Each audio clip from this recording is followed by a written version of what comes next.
Welcome back to cyberspace. I'm your host, Leslie Poston. This week, I want to talk about why love languages took over how millions of people think about relationships, even though the man who invented the concept was never a psychologist, never ran an actual study, and built the whole framework out of his irritation with how his wife loaded the dishwasher. If you've taken the quiz, bought the book, or had a partner tell you, quote, acts of service is how they need to be loved, then you already know how deep this thing runs.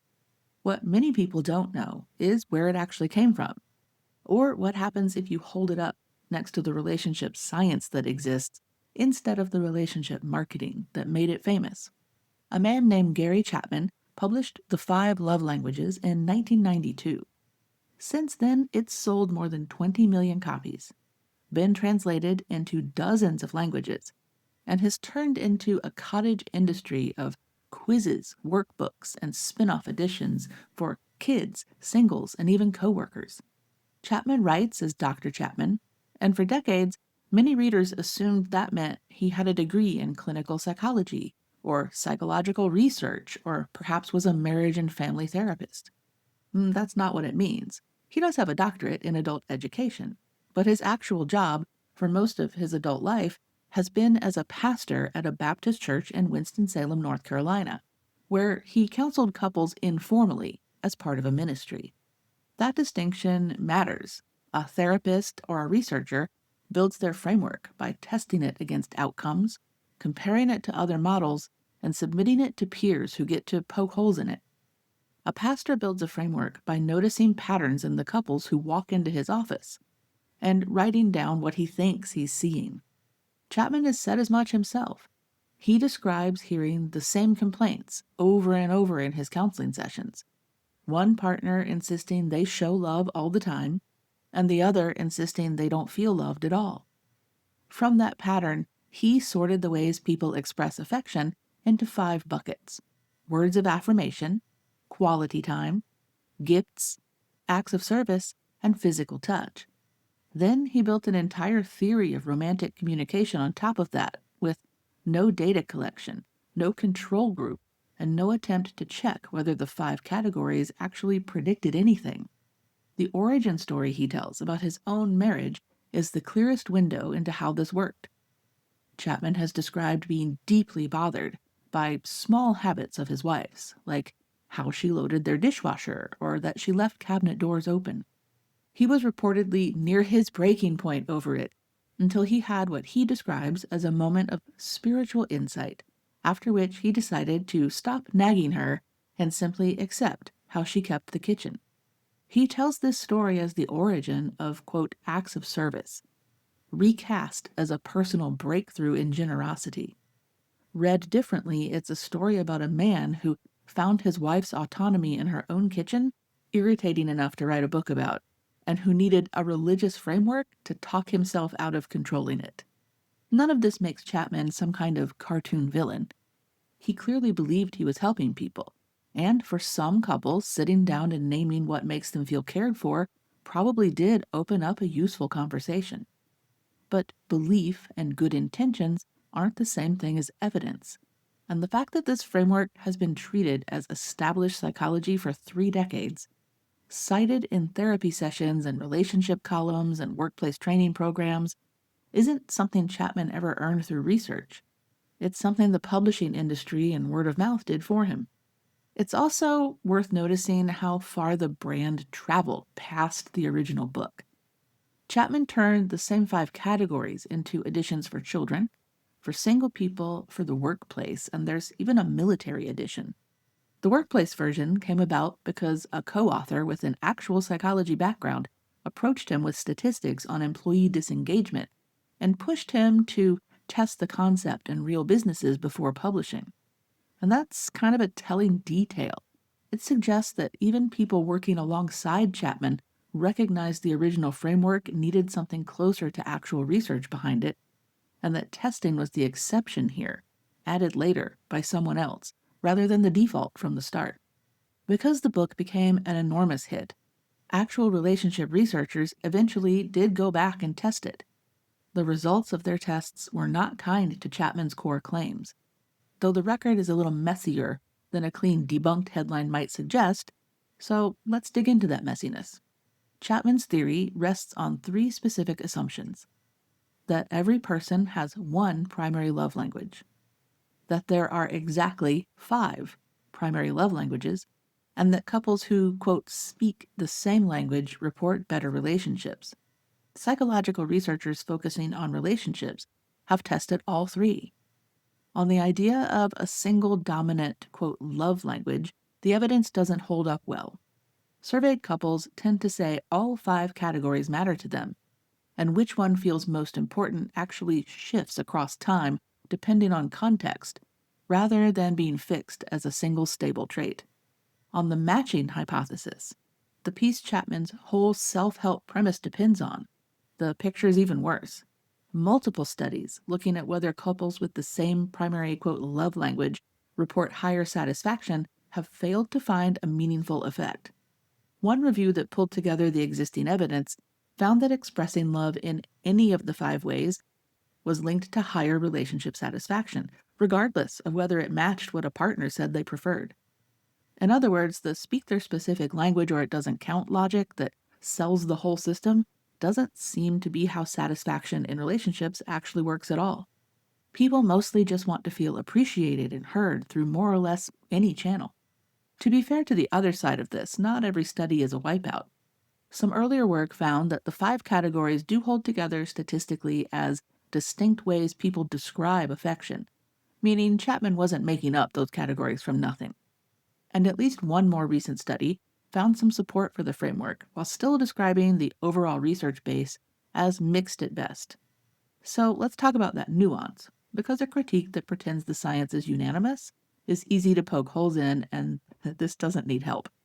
Even in the most generous reading, the best summary is that there's weak, inconsistent support for a theory that gets marketed with total confidence.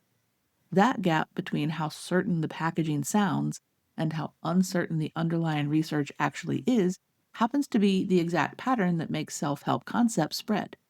As we know from previous episodes, confidence sells and nuance doesn't. Gary Lewandowski has spent years studying what actually predicts relationship satisfaction. He's pointed out that Chapman's 5 categories aren't unreasonable on their face. Most people can recognize themselves somewhere in that list. His issue is with what the theory leaves out, particularly with the idea that couples grow and change together over time, and that a relationship's health has a lot more to do with whether partners are helping each other become better versions of themselves than with whether they've correctly identified each other's preferred affection category. A quiz can tell you someone likes gifts, but it can't tell you whether the relationship is actually helping that person grow, which turns out to matter a lot more for long-term satisfaction than which of the 5 boxes you check. There's also a simpler and potentially more mundane explanation for why the matching effect never shows up in the data, and it's a little bit anticlimactic compared to the theory itself. When researchers dig into what people actually do to feel loved day to day, the answer usually isn't one specific channel. It's just the general sense that a partner is making an effort, expressed through whatever means happens to be available in the moment. A partner who's inconsistent about affirmation, but reliable about showing up and helping out, isn't failing at some mismatched love language. They're just inconsistent, and no amount of correctly identifying a 5-letter vocabulary is going to fix that. Here's one place a deeper problem shows up. It's not really about whether the 5 categories hold up statistically. It's about who the framework is assigning the work to. Go back to Chapman's own case material and notice who's doing what. His anecdotes mostly skew toward wives cooking meals and managing the household as their expressions of love, and husbands providing practical help or gifts as theirs. The book was written explicitly for heterosexual married couples, full of husband and wife language and gendered example scenarios, at a moment when Chapman's own religious tradition had a lot invested in a particular vision of what marriage was supposed to look like. And that's not a coincidence. Recall, this is a pastor writing relationship advice out of a specific theological view of gender roles, and then repackaging it as universal psychology. Play that forward into how the framework is getting used today, decades removed from Chapman's original pastoral context. Notice which partner in many heterosexual relationships ends up doing the work of learning, tracking, and performing their partner's love language, and which partner gets to simply state a preference and wait to be served. Physical touch, as a stated love language, gets treated as a legitimate, decoded need requiring accommodation. A woman needing consistent verbal reassurance or help with the mental load of the household gets treated, by contrast, as needy or high maintenance. The framework doesn't force that asymmetry, but it hands people a ready-made, official-sounding vocabulary for demanding accommodation on one side, while treating the exact same kind of need as a character flaw on the other. And that vocabulary tends to map onto existing gender expectations rather than challenge them. This is the part that actually deserves the word misogyny more than the 5 categories themselves do. It's not that quality time or words of affirmation are inherently sexist ideas. It's that a framework built by a man steeped in a specific religious view of marriage, based on his own case notes about who does the emotional decoding in a relationship, got marketed as neutral, secular psychology, and then absorbed into a culture where women were already expected to do that decoding labor for free. Chapman didn't have to intend any of that for it to be the current effect. Watch how physical touch specifically gets talked about online, and you'll see the pattern even more prevalently. There's a running joke made by both men and women that when a man identifies his love language as physical touch, what he usually means is that he wants more sex, dressed up in language that sounds like a legitimate emotional need, rather than a preference he could just state directly. And that's not a knock on wanting physical intimacy. That's a completely reasonable thing to want and to communicate. It's a comment on how the framework gives that want a scientific-sounding cover story. It's the same cover story it gives to a husband who wants his wife to keep managing the household without being asked. Both get filed under an official language, and once something has an official name, it stops looking like a preference someone chose and starts looking like a fact about who they are that a partner is obligated to accommodate. A preference stated plainly invites a conversation. A preference wrapped in a framework invites compliance.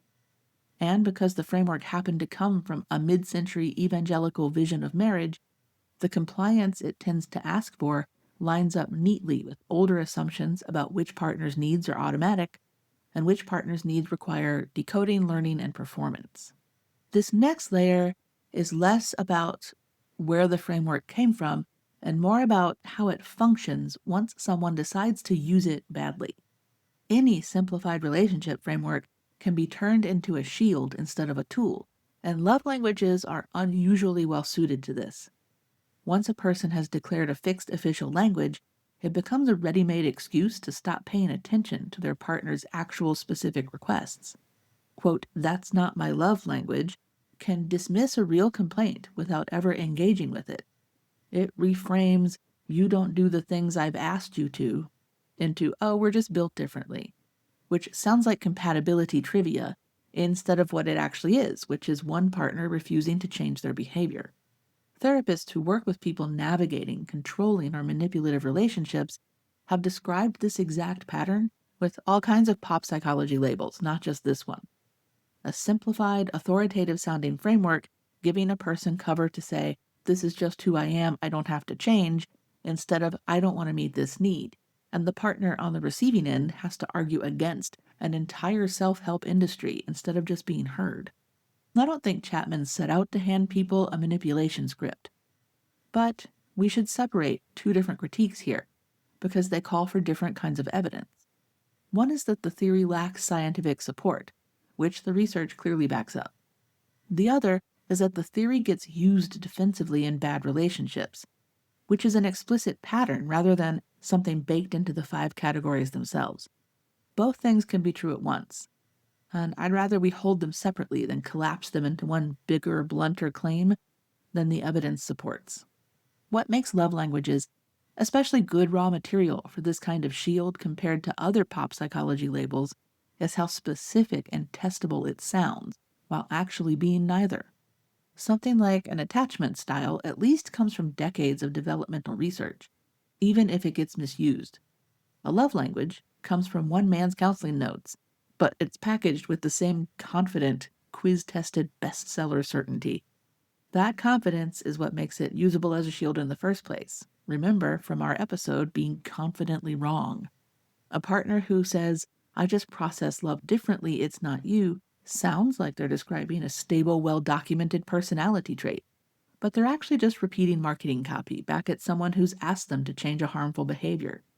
And the marketing copy is doing the hard work of making a personal choice sound like an immovable fact. None of this means every couple who's ever taken the quiz is in a bad relationship. Most people who enjoy the framework and find it useful are using it exactly the way it's marketed, as a light, low-stakes way to talk about what makes them feel appreciated. The problem is not that this framework exists. It's that it wasn't built to withstand the weight it's being asked to carry. Whether that's therapists using it as a clinical tool, workplaces using it to manage disengaged employees, or a partner using it to end a conversation instead of start one. If the goal is understanding how people actually sustain relationships, there's better material to work with than a pastor's counseling notes from the early 90s.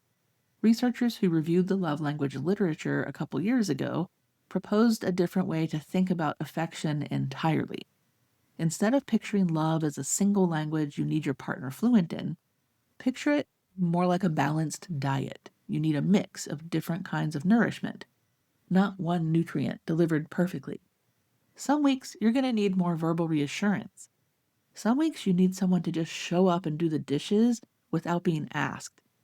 And treating any one of those as a fixed permanent requirement is missing how much people's needs actually shift with context and stress and health and life stage.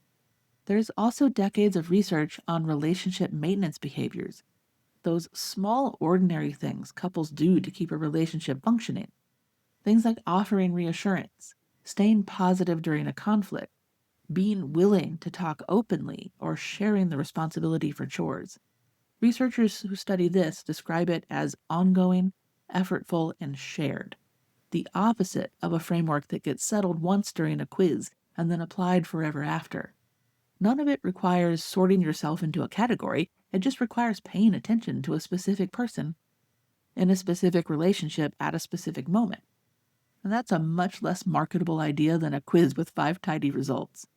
But it's a lot closer to how people who study this for a living actually describe what works. Gottman's decades of research on real couples points in a similar direction. What predicts whether a relationship lasts isn't whether partners share a preferred affection category.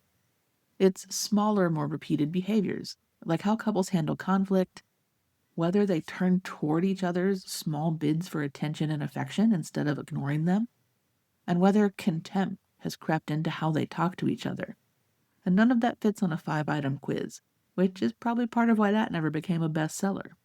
It's harder to sell a book whose honest thesis is pay close, ongoing attention to your specific person than one whose thesis is learn these 5 words and you're done. Love languages didn't spread as a concept because the research was strong. They spread because a pastor with a simple, confident-sounding framework and a good publisher found an audience already primed to want an easy answer for why their relationship feels hard. And we should remember that the next time a self-help concept feels obviously true. Obviousness isn't evidence. Sometimes it's just good marketing wearing a lab coat. Thanks for listening to Cyberspace. I'm your host, Leslie Poston, signing off. As always, until next time, stay curious, and don't forget to subscribe so you never miss an episode.